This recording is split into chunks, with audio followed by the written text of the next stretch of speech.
எதிரணியில் இருக்கின்ற திமுக கூட்டணியில் அங்கம் வைக்கின்ற கட்சிகள்லாம் பயம் வந்துட்டது.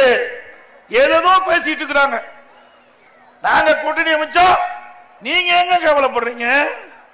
எங்களுக்கு விருப்பம் பாரதிய ஜனதா கட்சியோட கூட்டணி. பாரதிய ஜனதா எங்களோட கூட்டணி வைக்கணும்னு சொல்றோம். ஐஜேக கட்சி எங்களோட கூட்டணி வைக்கணும்னு சொல்றோம். அவருடைய விருப்பம் எங்களுடைய விருப்பம். ஃபார்வர்ட் பிளாக் நான் கூட்டணி அமைச்சிட்டு இருக்கிறோம். இப்படி இன்னும் பல கட்சிகள் எங்க கூட்டணியில் அங்கம் வைத்துட்டு இருக்குது. இன்னும் பல கட்சிகள் எதிர்காலத்தில் அண்ணா திமுக தலைமையில் அமைக்கப்பட்ட கூட்டணியில் வரும் வரும். நம்ம கூட்டணி கண்டு பயம் வந்துட்டது. எப்பொழுது நம்ம கூட்டணி பற்றி பேசுறாங்களோ அப்பொழுது திராவிட முன்னேற்ற கழக தலைமையில் இருக்கின்ற கூட்டணிக்கெல்லாம் பயம் வந்து விட்டது.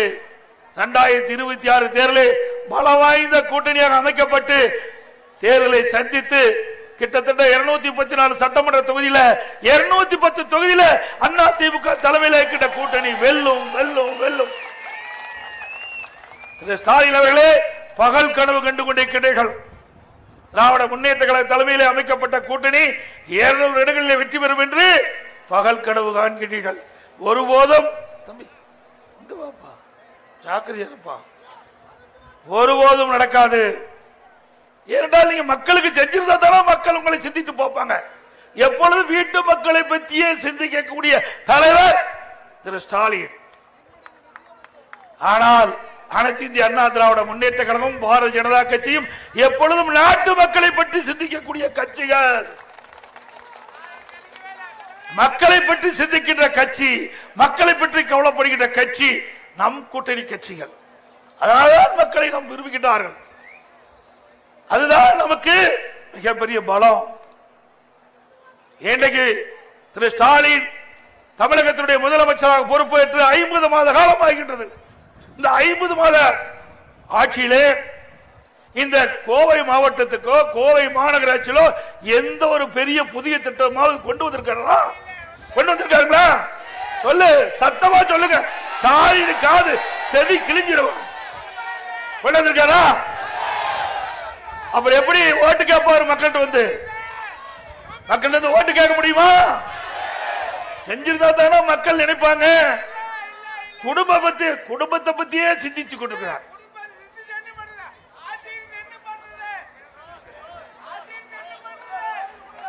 ஆக மக்களை பற்றி சிந்திக்கக்கூடிய கட்சி அண்ணா திமுக கட்சி, பாரதிய ஜனதா கட்சி, நம் கூட்டணியில் அங்கமைக்கின்ற கட்சிகள். அதனால்தான் மக்களை நம் மீது பாசம் கொண்டுள்ளார்கள். அது மட்டுமல்ல, திமுக ஆட்சிக்கு வந்தாவே ரவுடிசம் வந்துடும். இந்த 50 மாத திராவிட முன்னேற்ற கழக ஆட்சியில கொலை, கொல்ல, திருட்டு, பாலியல் வன்கொடுமை நடக்காத நாளே இல்ல. சிறுமி முதல் பாட்டி வரைக்கும் பாதுகாப்பு இல்ல. ஒரு பாதுகாப்பற்ற சூழ்நிலை. பொம்மை முதலமைச்சர், திறமையற்ற முதலமைச்சர் இதை தடுக்க முடியல. கோவை மாவட்டம், ஈரோடு மாவட்டம், திருப்பூர் மாவட்டத்தில் முதியோர் எங்கெல்லாம் வசிக்கிறாங்களோ அந்த பகுதியில இந்த கொள்ளை கூட்டம் உள்ளே பூந்து அவர்களை கடுமையாக தாக்கி கொலை செய்கின்ற காட்சி எல்லா தொலைக்காட்சியிலும் வந்திருக்குது. அவருடைய நகையில பறிச்சுட்டு போயிடுறாங்க, பணத்தை எடுத்துட்டு போயிடுறாங்க, அவர்களை கொடூரமான முறையில கொலை செய்யறாங்க. அதை தடுக்க இந்த ஆட்சியில திறன் இல்ல, திறமை இல்ல. அண்மையில நீங்க பாத்தீங்கன்னா மதுரையில கஞ்சா வித்திட்டு இருக்கிறாங்க. அவர்கள் மீது அங்க இருக்கின்ற ஒருவர், அவருடைய பையனும் அவர் தந்தையும் போய் காவல் நிலையத்தில் புகார் கொடுக்கிறாங்க. புகார் கொடுத்த உடனே அந்த கஞ்சா விற்கின்ற அந்த நபர்கள் அவர்களை வீடு தேடி சென்று அந்த தகப்பனாரை, தந்தையும் மகனையும் அருவாளால் வெட்டுகின்ற காட்சி இன்றைய தினம் தொலைக்காட்சியில் ஓடிக்கொண்டது. வரும்போது கூட அந்த தொலைக்காட்சியில் நான் பார்த்துட்டு வந்தேன்.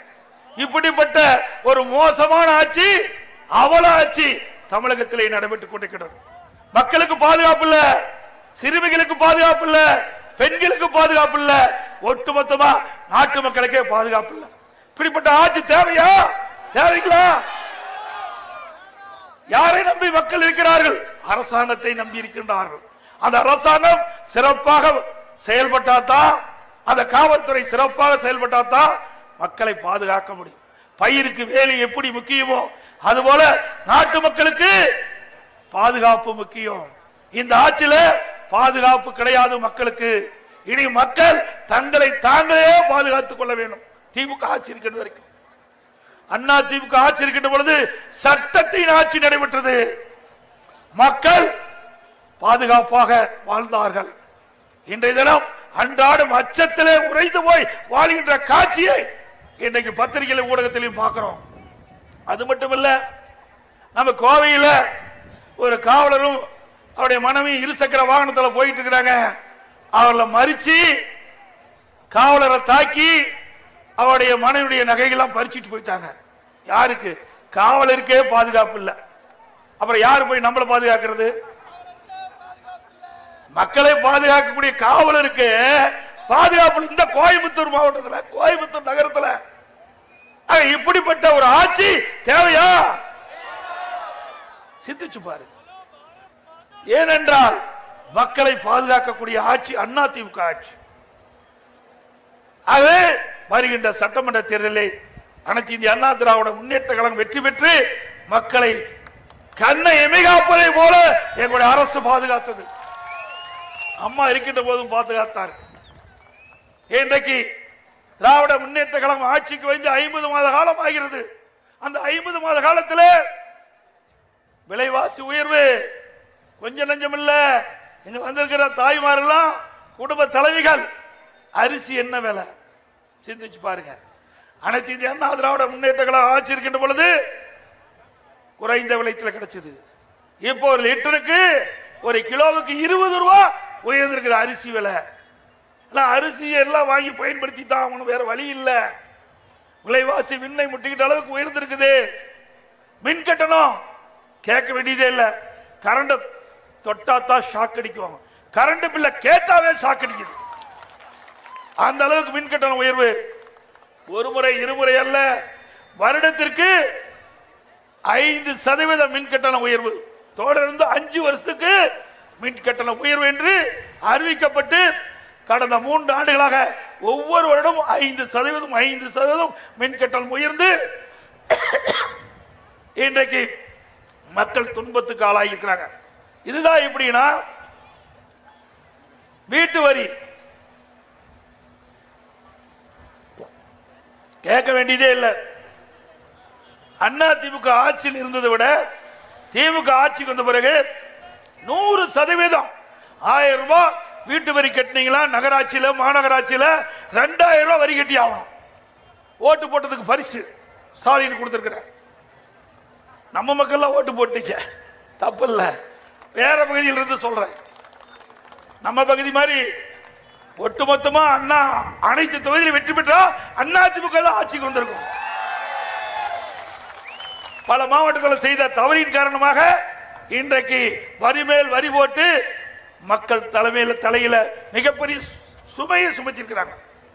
கடவரி எப்படின்னா, வீட்டு வரி எப்படின்னா கடவரி 150% உயர்வு. நீங்க 1000 ரூபாய் கடைக்கு வரி கட்டிட்டு இருந்தீங்களா மாசம், இப்ப 2500 ரூபாய் ஒவ்வொரு மாதம் வரி கட்ட வேணும்.